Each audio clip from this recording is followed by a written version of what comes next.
బాబోయ్ giant వీల్లో 2 hours ఉండిపోయామండి అందరం ఇక్కడ. శ్రీ కనకమహాలక్ష్మి అమ్మవారి యాత్రకు అయితే స్టార్ట్ అయిపోయాం. అండ్ ఇక్కడ మనీ సతీష్ అమ్మాయిల కోసం వచ్చామండి అని అంటున్నారు. స్టార్ట్ అవ్వగానే మా వాళ్ళు అయితే నోటికి పని చెప్పేశారు. ఇలా ఉంటే అమ్మాయిలు చూడటం లేదని స్పెట్స్ కొనేసుకున్నారు ఇద్దరు. అయినా ఎవరు చూడలేదండి, అది వేరే విషయం. ఫైనల్లీ మా బావగారండి ఈయన ఏపీ సీఎం అయినా దొరుకుతారు, కానీ ఈయన అపాయింట్మెంట్ మాత్రం అస్సలే దొరకదు. అండ్ అదే అంటున్నాను అక్కడ. ఇక్కడ మా హస్బెండ్ అయితే బ్రేక్ డ్యాన్స్ ఎక్కేశారు. అండ్ అది స్టార్ట్ అవ్వగానే ఒక లేడీ అయితే పడిపోయారండి అక్కడ. చాలా భయపడ్డారు, బట్ ఆవిడకైతే ఏం అవ్వలేదు అమ్మవారి దయ వల్ల. ఇక్కడైతే మా బాబీ ఫుల్ ఎంజాయ్ చేసేస్తున్నాడు.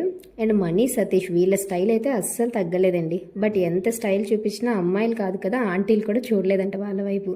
పాపం ఇద్దరు. మనీ ఫుల్గా బవీతో అయితే ఆడేసుకుంటున్నాడు ఇక్కడ మిఠాయి చూపిస్తూ. సరే మనల్ని ఎవరు చూడలేదు కదా, మనమే అందరినీ చూద్దామా అని జైంట్ వీల్ అయితే ఎక్కేశారు.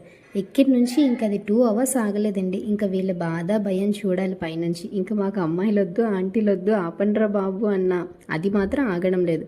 ఎలాగో ఒకలా కష్టపడి 2 అవర్స్ తర్వాత అయితే కిందకు వచ్చేసారండి. ఫైనల్లీ మేము ఇంటికి వెళ్ళేటప్పుడు 12 అయింది. ఆ టైంలో కూడా మీటింగ్ పెట్టుకున్నారు మా వాళ్ళు అక్కడ. మనీ సతీష్ అయితే ఇంటికి వెళ్ళిపోతున్నారు. ఇంకా మనీ ఎవరో మీకు చెప్పలేదు కదా, మా హస్బెండ్ వల్ల అన్నయ్య కొడుకు, అంటే నాకు కూడా కొడుకు అవుతారండి. అండ్ ఇంకా ఎవరైనా ఈ యాత్రను విజిట్ చేస్తున్నారో అలా విజిట్ చేస్తుంటే కామెంట్ చేయండి. మీకు కనుక ఈ వీడియో నచ్చితే please do like, share and subscribe to my channel. Bye bye.